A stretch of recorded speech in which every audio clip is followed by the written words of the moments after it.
Pues muy buenas tardes, amigos de México Libertario.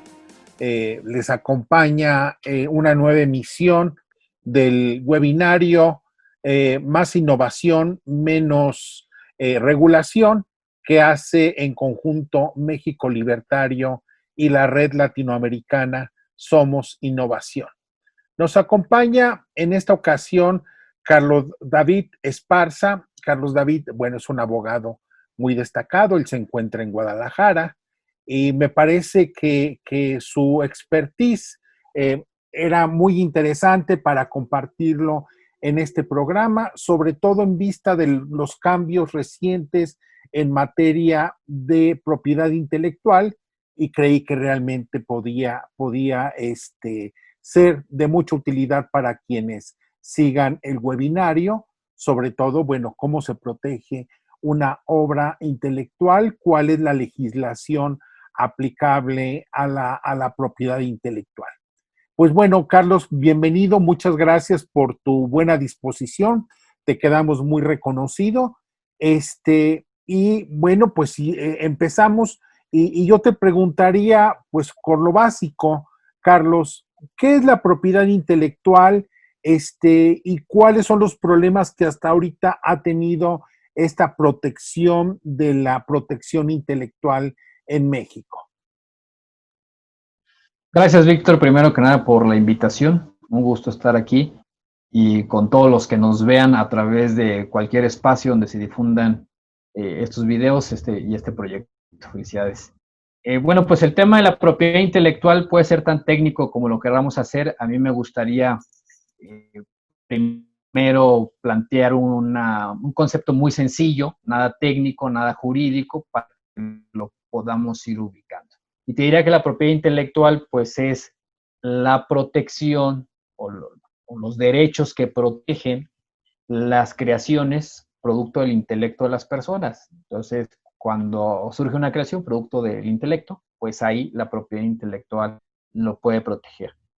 Vamos a decir que la propiedad intelectual también es amplia y dentro de ella hay tres subdivisiones, si nos gustaría llamarlo así, para diferenciar los tipos de creaciones producto del intelecto de las personas. Entonces, por ejemplo, lo primero que vamos a encontrar por un simple orden de mención son los derechos de autor.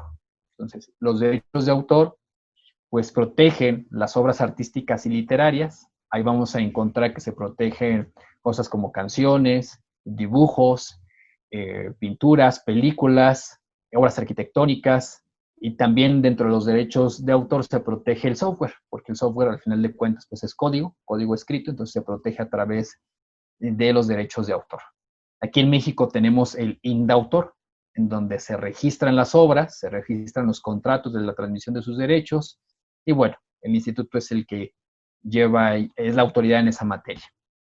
Luego tenemos algo que se llama en México derechos del obtentor.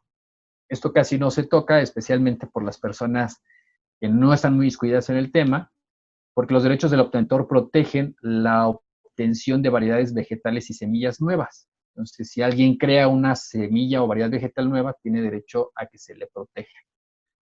Y luego está la propiedad industrial, que como ya bien dijiste, pues tiene una nueva ley. Ya había en México la ley de propiedad industrial y viene una ley federal de propiedad industrial. Al final de cuentas, me parece a mí que es un cambio meramente de nombre, sí tiene cambios importantes, pero al final de cuentas, pues es una adecuación para nuevos tiempos, está relacionado también con la firma del TEMEC, algunas exigencias que vienen ahí de propiedad intelectual, de forma muy específica de propiedad industrial. Entonces, hasta aquí nada más un paréntesis, la propiedad intelectual, digamos que es toda la protección de las ideas, y luego hay derechos de autor, derechos de autor y la propiedad industrial vamos a hacer cosas que ya nos parecen un poco más familiares. Por ejemplo, vamos a escuchar lo de las marcas, las patentes, los dibujos, diseños industriales, que es el secreto industrial, porque todos estos conceptos tienen que ver con la propiedad industrial, ¿no? Que es lo que regula esta ley que fue recientemente promulgada. Pues para esto me gustaría, si me lo permites, Víctor, compartir algunas diapositivas e ir platicando de qué se trata cada una de estas creaciones que se protegen desde la propiedad industrial, de una forma muy sencilla, muy general, porque no nos alcanza el tiempo para ser muy profundos, pero sí para que vaya quedando una idea en el auditorio de si ellos tienen alguna idea, sobre todo que pretendan explotarla, pues a través de qué mecanismos la pueden proteger para que nadie más se aproveche de esa idea, o si alguien más se aprovecha, o que sea con el consentimiento de ellos. Entonces, voy a compartir acá la pantalla. Como alcanzamos a ver, pues ahí dice propiedad industrial. Y lo primero que ya les había venido planteando, pues es este tema de que pues se divide, vamos a decirlo, en tres tipos, ¿no? de propiedad intelectual, por decirlo de forma muy coloquial y muy sencilla: los derechos de autor, los derechos del obtentor y los derechos de propiedad industrial. Vamos a hablar del primer derecho o el primer mecanismo de protección dentro de la propiedad industrial, y que es esta palabra que la mayoría de la gente ubica, ¿no? Y que cuando se llega a tocar el tema, pues siempre suena esto que es la patente. ¿Qué es la patente? No, pues la patente, de una forma muy simple, podemos decir que es el derecho de uso exclusivo sobre una invención. Y la mayoría de la gente, pues se le ocurren muchas cosas que puede inventar y que en consecuencia pudiera protegerlos con una patente. Sin embargo, la cosa no es así de sencilla. Tiene muchas características, muchos requisitos que debemos diferenciar para podernos dar cuenta qué cosas de lo que inventamos, qué de lo que se nos ocurre, sí puede ser protegido por una patente y cuáles son sus consecuencias, ¿no? Lo primero que vamos a decir es que cuando se obtiene una patente, se tiene, como dice aquí, el derecho a usarla exclusivamente durante 20 años. Y la patente solamente aplica a invenciones, no a todas las invenciones, pero sí nada más a las invenciones. ¿Y qué es una invención? Aquí es donde viene lo delicado, ¿no? Una invención es todo eso que dice ahí en la pantalla. ¿Sí? Me regreso un poquito, ahí está. Bueno, para que una invención sea patentable, debe cumplir con esos tres requisitos. La invención, bueno, ¿qué es una invención? Como dice ahí, es una creación humana, evidentemente, que permite transformar la materia o la energía para su aprovechamiento por el hombre y así satisfacer las necesidades concretas. ¿Cuáles necesidades? Pues las del ser humano.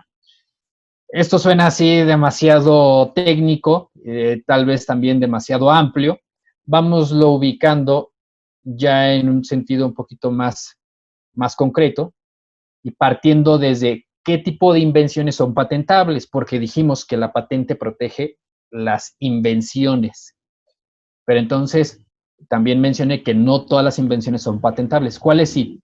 Pues como dice ahí, las invenciones que sean nuevas, que sean resultado de una creatividad o resultado de una actividad inventiva, y lo más importante, susceptibles de aplicación industrial. Eso lo podemos explicar de forma un poquito más separada de esta manera.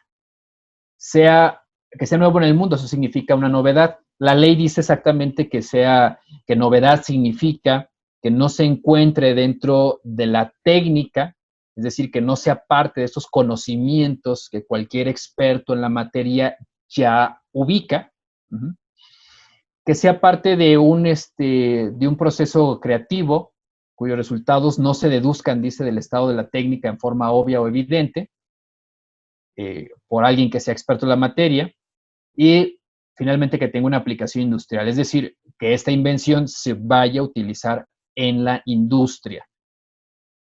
Repito, esos tres requisitos: novedad, actividad inventiva y aplicación industrial, son los que se requieren para que un invento pueda ser patentable y en consecuencia tener esta protección de 20 años para que nadie más la vaya a utilizar sin el consentimiento del inventor, y del inventor que evidentemente pues la proteja acudiendo a la autoridad, que en México es el INPI, el Instituto Mexicano de Propiedad Industrial, ante el cual se realiza el trámite para registrar una patente.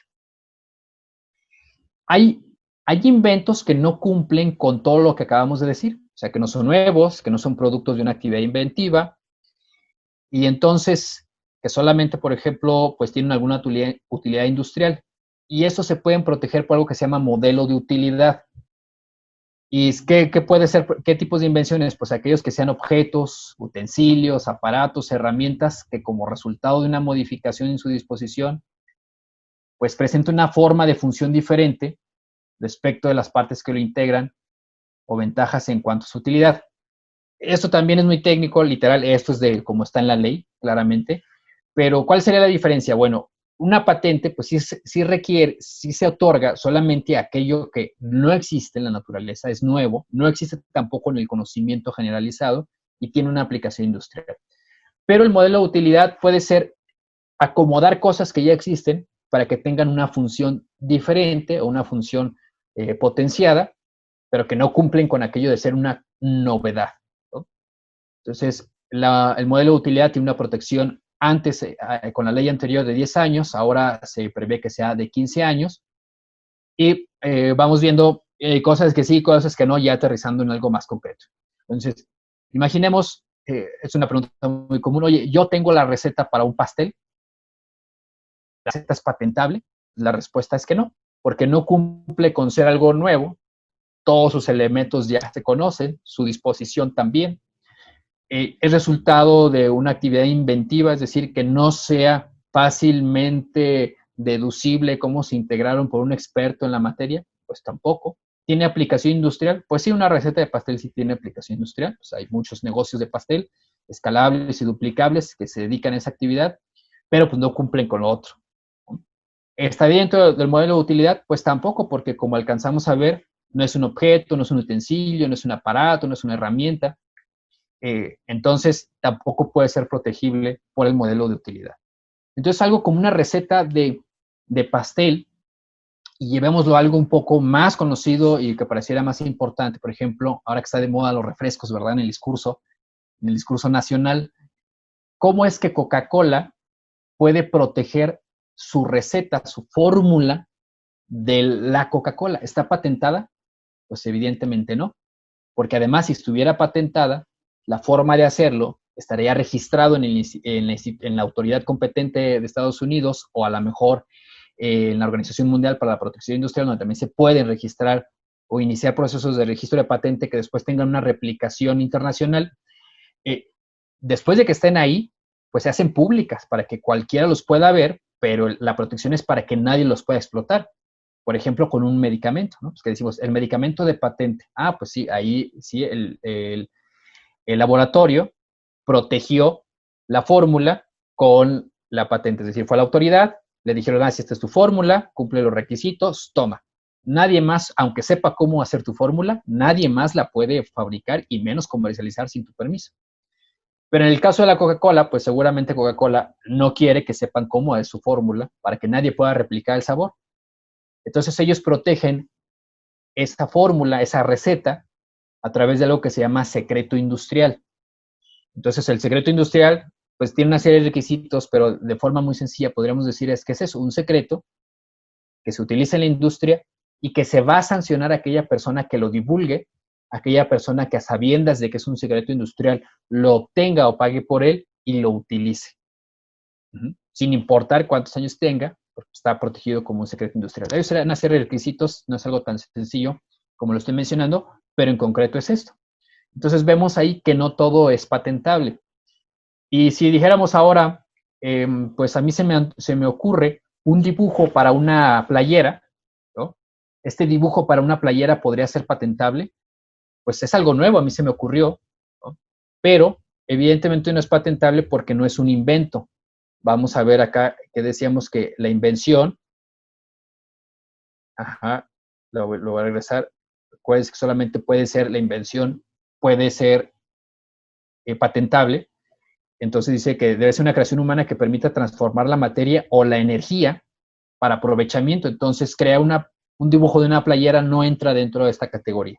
Sin embargo, sí puede ser protegible, no por una patente, porque no es una invención, pero sí por otra figura que en un momento más voy a explicar.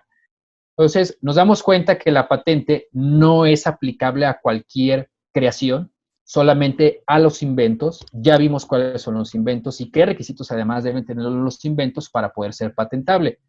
Si mi invención cumple o al menos el requisito de la aplicación industrial, pero no cumple los otros, puede ser protegible por el modelo de utilidad.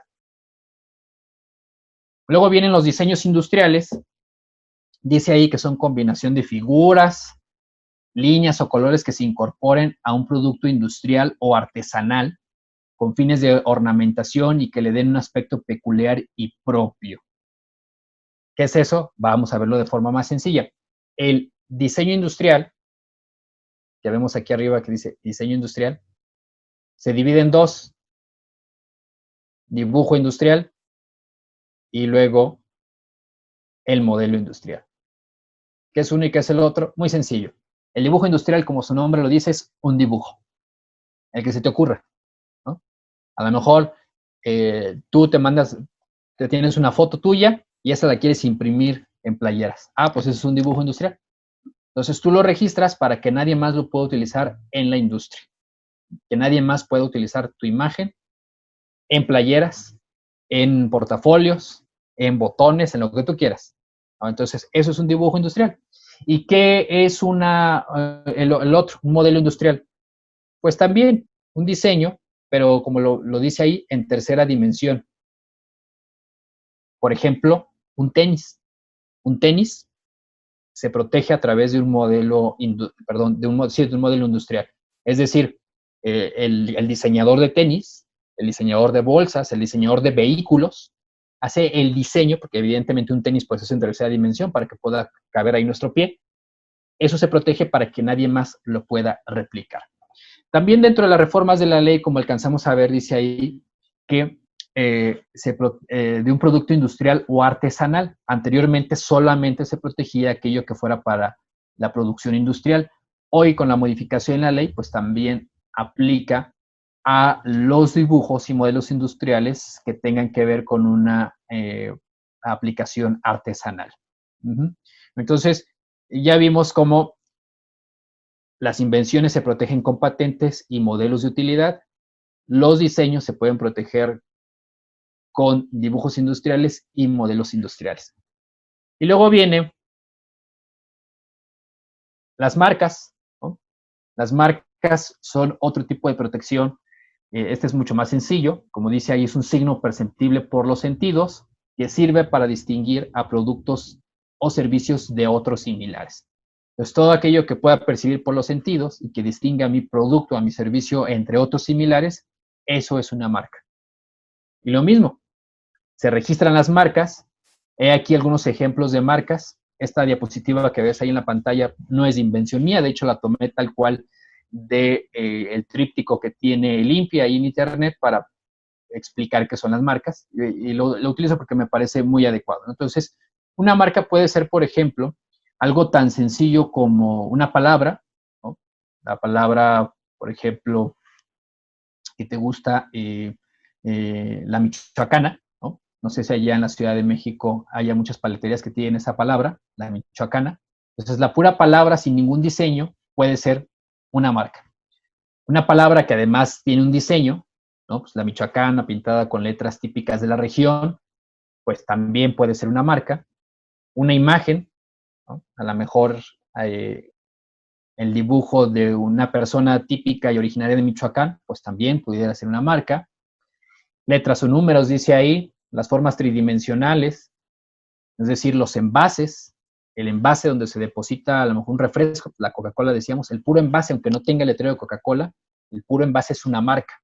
Y uno lo puede registrar para que nadie más utilice nuestra marca en un producto similar. También de reciente agregado, no en esta última vez, sino en una vez anterior, se agregaron las marcas holográficas, que literalmente pues es eso, un holograma que se pone en algún artículo. La imagen comercial, también es una nueva incorporación, y la imagen comercial se refiere a la combinación de elementos distintivos.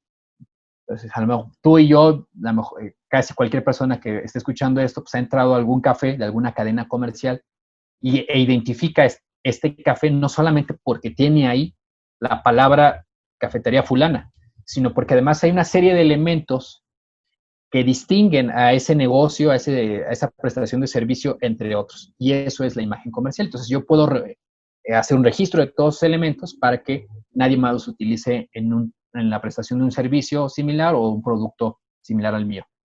Un sonido, ¿no? Un sonido también puede ser susceptible de registrarse como marca. No sé si has viajado a Veracruz, Víctor, hay un café muy famoso en el que tú te sientas en la mesa, te dejan un vaso de vidrio, le das 2 golpes y llega un mesero y desde arriba, pues donde está él, con una, pues diría yo, con una hervidora de agua, pero en este caso de leche, pues le pone leche caliente a tu café, ¿no? La Entonces, parroquia. allá es muy famoso la parroquia, exactamente. Entonces, este café, la parroquia, tiene registrado su marca de sonido. Y el registro de la marca dice así, más o menos así dice, 2 golpes de cuchara de metal en vaso de vidrio para prestación de servicios de café. Entonces, ellos han registrado ese sonido. No quiere decir que si tú estás en tu casa y golpeas 2 veces tu vaso antes de servirte leche para tu café lechero, pues va a llegar la autoridad y te va a sancionar. Pues no, no significa eso. Significa que no puedes utilizar tú ese sonido para impulsar o hacer visible tu cafetería cuando la abras. Entonces, pues no puedas estar utilizando, y si lo haces, pues serán los dueños de ese registro de marca los que puedan ir a reclamar a la autoridad para que a su vez te digan a ti que dejes de utilizarlo. Y está la marca de olor.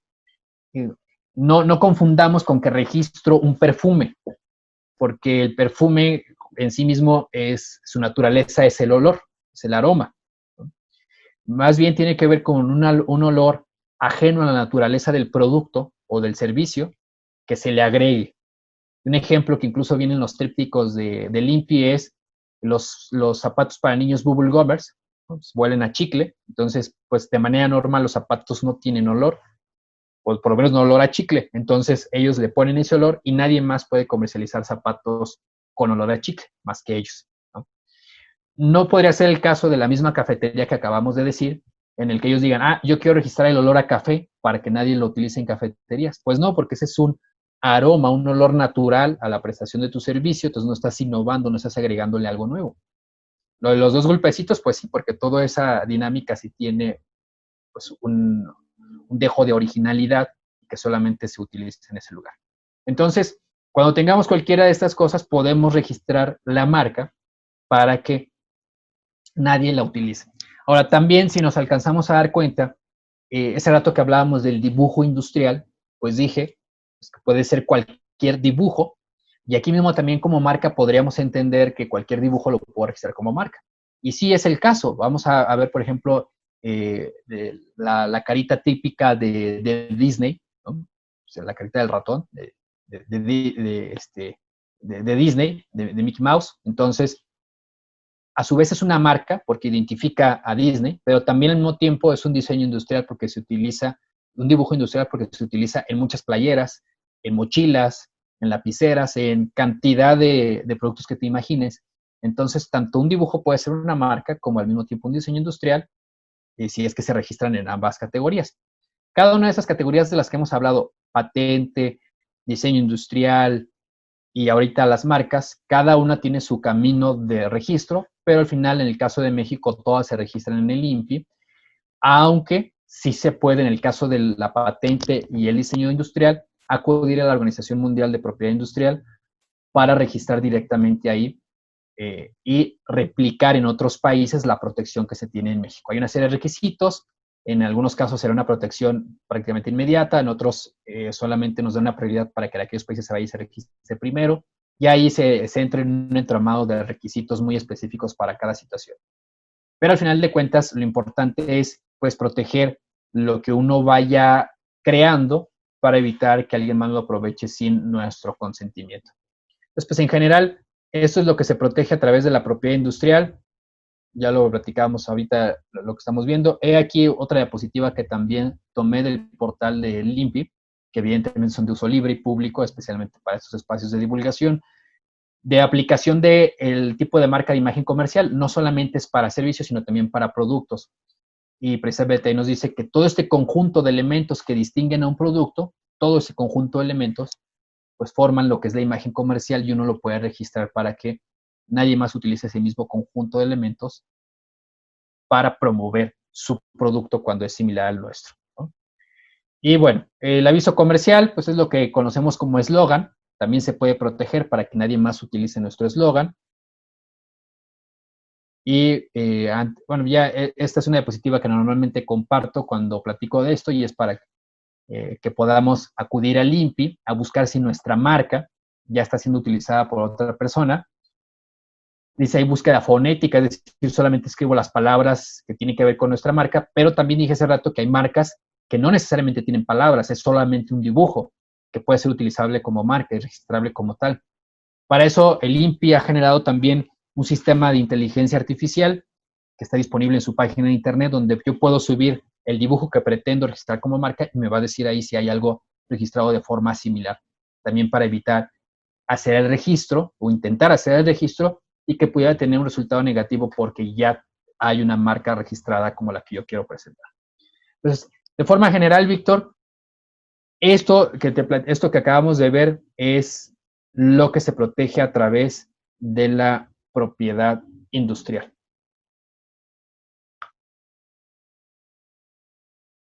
Ya, pues muy interesante, Carlos. Ahora bien, esto es lo que protege, pero en sentido estricto, realmente en México, esto se protege. Tenemos el cuerpo de leyes, el cuerpo de instituciones para realmente hacer valedera esta protección. ¿Cuál es tu experiencia en la materia? Yo diría que sí. Fíjate que una de las materias más limpias, y explico mi calificativo de limpio, casi cualquier abogado te va a decir que, por ejemplo, si tú tienes un problema de carácter civil, por ejemplo, si quisieras demandar el pago de un contrato, si quisieras demandar la desocupación de una finca porque tu arrendador no te paga, pues va a llevarse su tiempo y es complicado, ¿no?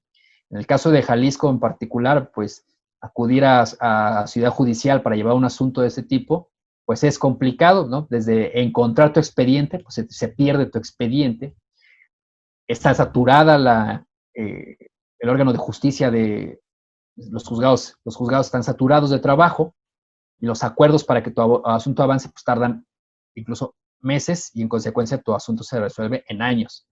La Junta Laboral, la Junta de Conciliación, o sea, en materia laboral es lo mismo, ¿no? En materia penal pues, va un poco más rápido después de la reforma, sin embargo, pues ocurren muchas cosas en las que no se podía obtener justicia, sobre todo porque la autoridad no tiene la capacidad técnica. Ya no hablemos de un tema de decisión política, pero al menos de capacidad técnica no la hay, porque no hay el suficiente personal para resolver todo lo que hay que resolver. Pero en materia de propiedad industrial, yo diría que pues vamos bastante bien. Es decir, es relativamente sencillo registrar una marca, se hace todo por internet, la patente también, el diseño industrial. Y antes, aunque no se hacía estaba la posibilidad, bueno, sigue estando la posibilidad de hacerlo de forma física y también de forma digital, en línea, aunque antes fueras, por lo menos aquí en Jalisco, aunque fueras a la oficina de Limpia aquí que está en Puerta de Hierro, aquí en Zapopan, pues, dentro del área metropolitana de Guadalajara, pues la verdad es que de las ocasiones que yo fui, pues yo creo que cuando mucho me tocó hacer una fila de 20 minutos, ¿no? Y estando sentado, con una atención extraordinaria, debo reconocerlo, siempre te tratan bien, te explican bien, y cuando se hace en línea, pues es mucho más sencillo. Los trámites, por lo general, el INPI resuelve antes del tiempo que tiene máximo, mientras que si tú, por ejemplo, te lo voy a poner así, ¿no? En una demanda laboral, dice la ley que la Junta de Conciliación debe hacer el acuerdo de admisión, es decir, debe decir, mira, ya recibí tu demanda en 24 o 48 horas, pero eso pasa en meses, para que te des una idea. Mientras que en el caso del tema de propiedad industrial, dice la ley que si tú presentas la solicitud de registro de marca, el INPI tiene hasta 6 meses para darte tu registro de marca. Normalmente te lo da mucho antes. Y si no te lo va a dar porque no cumples algún requisito, pues también va a emitir la resolución negativa explicándote claramente por qué no cumples. Y si no estás de acuerdo e inicias el procedimiento para reclamar, también va a ser bastante rápido y también son bastante transparentes y explican muy bien las cosas. Y su sistema para buscar las marcas que ya están registradas, para ahora el sistema de las patentes, la verdad es que funciona bastante bien. Yo diría que dentro de todo el aparato jurídico y burocrático de nuestro país, yo diría que uno de los que mejor funcionan es el de la propiedad industrial. Y funciona así porque desde el Tratado de Libre Comercio, desde el del 94, pues fue un tema muy importante. Y ahora el TEMEC también sigue siendo un tema muy importante. Entonces, hay una presión internacional, hay una presión con el mayor socio comercial de México, que es Estados Unidos, para que esta área se mantenga muy bien cuidada. Y también, debo decirlo, en materia de propiedad industrial, pues se podría sentir como que a lo mejor hay un peligro de que pues, yo tengo una marca, ¿no? Yo tengo un negocio chiquito, tengo una marca, y a lo mejor viene una empresa muy grande, extranjera, y quiere registrar un producto con una marca que yo ya tengo, y lo demando, pues me va a ganar porque pues, tiene todo el dinero y el sistema judicial en México, el sistema de impartición de justicia en México pues, es muy corrupto y demás. O sea, sí se han dado muchos casos del grande contra el chiquito en donde el chiquito gana, porque sí está muy cuidado ese aspecto desde mi particular punto de vista en México. Bien, bien, Carlos. Ahora bien, entiendo que precisamente por lo que tú señalas, que tiene que ver con el tratado, el nuevo tratado de libre comercio, ha habido modificaciones a la legislación para responder a una serie de requisitos que nuestros socios comerciales nos imponían. ¿Le podrías decir a nosotros y al público cuáles son estos cambios en lo sustantivo? Mira, por ejemplo, uno de los mayores cambios es esto que veíamos en los dibujos industriales, que antes solamente tenía una protección para la aplicación, vamos a decirlo así, de los productos meramente industriales, ¿no? Que se utilizarían en la industria comercial, en la industria pues masiva, por llamarlo de alguna manera, ¿no? Y ahora incorpora el tema de la protección cuando tengo un diseño que no pretendo utilizar de forma industrial, pero sin artesanías.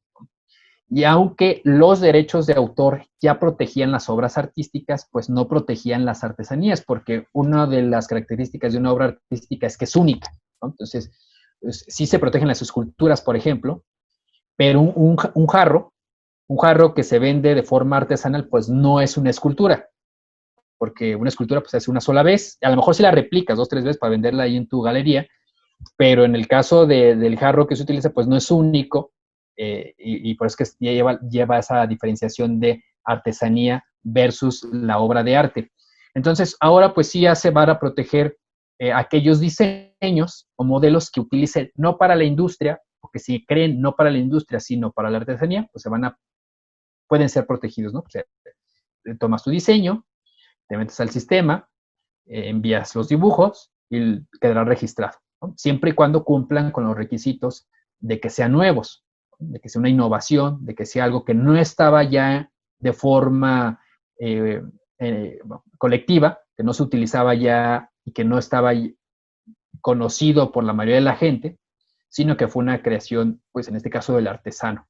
Entonces, esa sería una.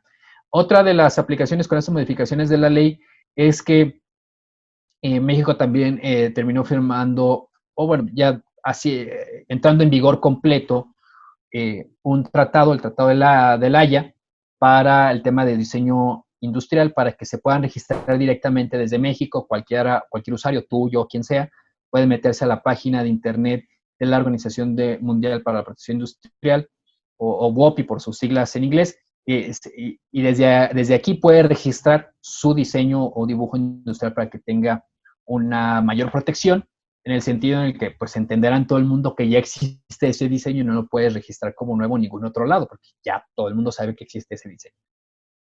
Esa es otra de las facilidades, ¿no? Entonces, esas son las facilidades pero eso se verán las diferencias más claras que vemos y que te puedo platicar ahorita así en lo corto, a partir de los cambios en la ley. Hay otra serie de cambios meramente más técnicos, de procedimiento y de requisitos y demás, que pues tal vez en un espacio más técnico, en otra ocasión tal vez, lo pudiéramos compartir. Bien, Carlos, ahorita que mencionabas el tema de las artesanías, me vino a la mente esa discusión recurrente. Antes era sobre los diseños de Carolina Herrera, después recientemente sobre las bolsas de Zara, y que tiene que ver con ese concepto tan raro de apropiación cultural, y que mucha gente, bueno, pues hace su bandera, supuestamente defendiendo a los pueblos indígenas. Este tema cae dentro de los parámetros que nos estás indicando. Sí, sí, sí, cae, tiene que ver. En el caso del de Carolina Herrera y el de Sara que tú mencionas, pues cae, eh, o mejor dicho, todo este escándalo que se dio, si es que es un escándalo, pues es un tema meramente mediático, ¿no? Y de narrativa, pero jurídicamente no lo es. Yo digo que sí cae porque desde el punto de vista jurídico se puede explicar muy bien cómo es que estas marcas pues no están cometiendo plagio, ¿no? Al menos desde la protección, ya sea de la propiedad industrial, como lo acabamos de ver, pues entraría la protección de los diseños industriales, dibujos industriales de forma específica, o desde el derecho de autor, pues tampoco habría ningún tipo de plagio, ¿no? Entonces, pues sí tiene una resonancia en el discurso, en la narrativa, en lo mediático y en lo rentable que puede ser el hecho de que alguien diga, ay, mira cómo esa marca malvada se está aprovechando de las imágenes de estas personas allá abandonadas en un pueblo, ¿no? Pues mediáticamente tal vez sí, pero al menos jurídicamente no, porque eh, antes de la reforma en nuestro país, de esta nueva ley federal de propiedad industrial versus la ley que había antes, en cualquiera de los dos casos, eh, era muy claro que no había ningún plagio, ¿no? Porque, pues, para poder registrar un dibujo industrial, como pudiera ser los dibujos que utilizan las personas que hacen estas artesanías, ¿no? Eh, pues, para que los pudieran registrar, pues tendrían que ser esos dibujos totalmente creación de ellos. Y normalmente, pues son dibujos que vienen utilizando desde hace mucho tiempo y que ya se encuentran en el dominio público, es decir, pues todo el mundo los conoce y nadie puede decir, ah, Juan, Pedro o María son los autores de eso. Entonces, de O tal como manera las que ni siquiera... bolsas de Zara, ¿no? O Ajá, sea, también no se sabe quién pudo haber sido el que primero hizo esa bolsa. exactamente. Ese caso en particular no lo ubico, pero me imagino que debe haber sido una bolsa de algún material natural, ¿no? Pues como de mimbre, algo así. No, Y, las de mandado, de las de plástico. ya, Sara ya me les, acordé. Sara Ya, les hizo una adaptación en la agarradera, y bueno, pues se parecían extrañamente. exactamente lo que tú mencionas es la razón por la que no hay plagio porque al mismo tiempo nunca hubo una protección, porque no hay un autor. O sea, para que fuera protegible, por ejemplo, por derechos de autor como una obra de arte, pues no hay un autor, no hay alguien que pueda decir, ah, yo hice estas bolsas tejidas de plástico con estas tiras o con lo que fuera, yo lo hice. Yo, Carlos Esparza, soy el autor de eso. Entonces, ¿alguien me está plagiando mi obra de arte? No, y tampoco por el tema de dibujo industrial, o en este caso sería modelo industrial, porque es de 3 dimensiones, tampoco hay alguien que podamos identificar, o siquiera un grupo de diseñadores que puedan decir, esto lo hice yo. No, sino que es algo tan en el dominio público, tan en lo que ya existe en la colectividad, que no puede ser protegible. Entonces, como no puede ser protegible, en consecuencia, pues tampoco puede ser plagiado, sino que es algo de dominio público que alguien utilizó. Yo te voy a dar otro ejemplo de dominio público, ¿no? Que luego fue hace mucho una fake news, ¿no? Que era una imagen religiosa, ¿no? La imagen de la Virgen de Guadalupe. Si yo la pongo en playeras, ¿yo estaría violentando algún derecho? No, si es que la iglesia tiene ese derecho, pues claro que no, porque tendríamos que tener un autor, ¿no? Y pues la Virgen de Guadalupe, es más, si quisiéramos que fuera un autor y dijéramos, no, pues fue Juan Diego, no, pues no, pues él no la dibujó, él la traía cargando, ¿eh? Entonces, mientras no haya un autor, pues no tenemos nada que proteger y en consecuencia, pues no hay nada de plagio.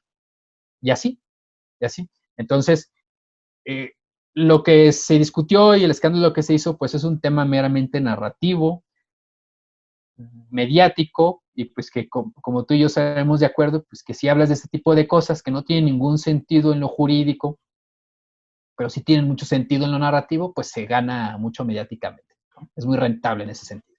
Así es, eso es una discusión incluso hasta ideológica y política, pero Sí, finalmente sin mucho sustento, ¿no? así es.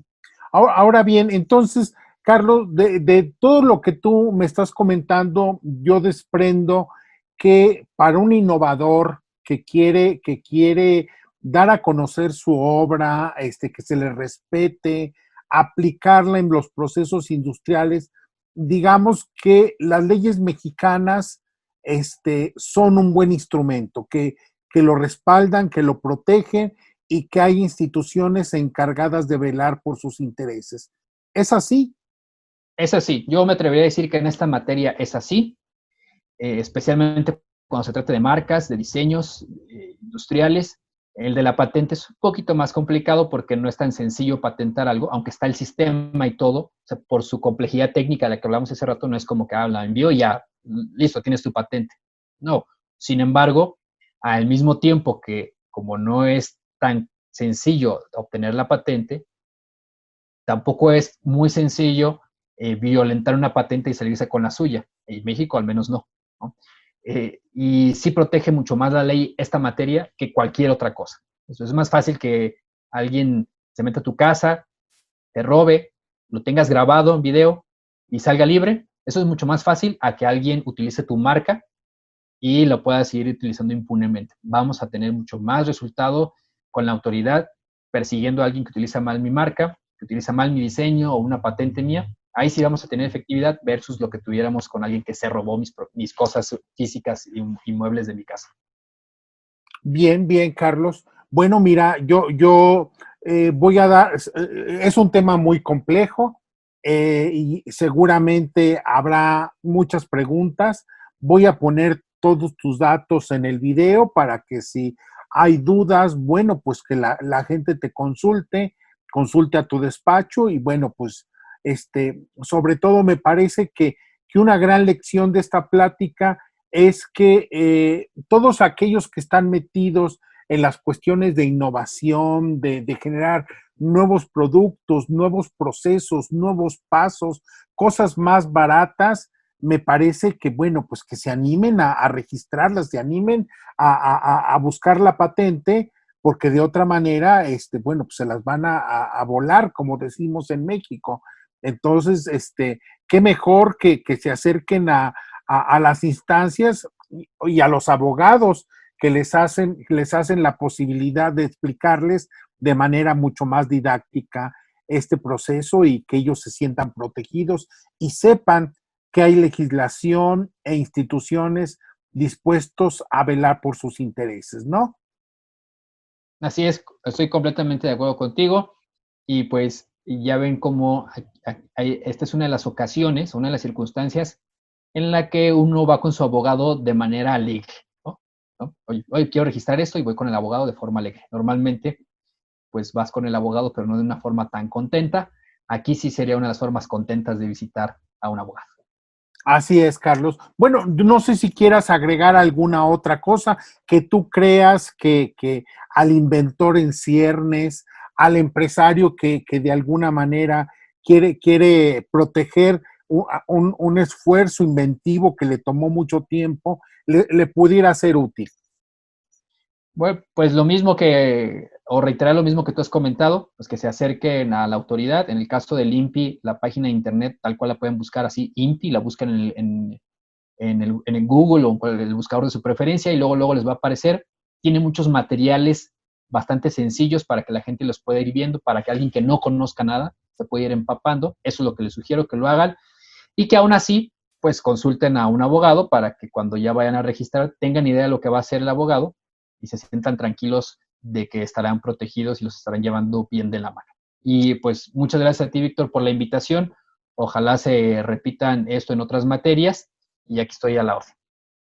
Pues yo te quedo muy agradecido y me parece que es una plática muy abierta, muy sencilla para que la gente, en principio vaya conociendo, pero sobre todo también para que se anime a no dejar en el aire muchas de estas cosas y no resulte pues que puede ser algo muy valioso y finalmente por falta de información y por falta de confianza, finalmente se quede allí y alguien lo aproveche, ¿no?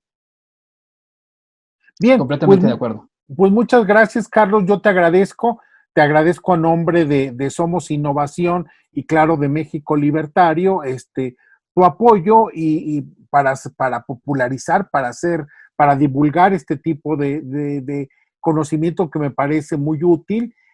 Y bueno, nos vamos a volver a encontrar en algún momento posterior. Y bueno, pues nuestras gracias, y darle también a nuestro público la invitación para que nos acompañe en el próximo webinario. Nosotros transmitimos los días 1 y 16 a las 7 de la tarde, estos webinarios que tratan precisamente de hacer conocer más del proceso de innovación y acercarlo con los diversos actores que intervienen de una u otra manera en dicho proceso. Muchas gracias, Carlos, y seguimos en comunicación. Gracias. Ahí quedamos.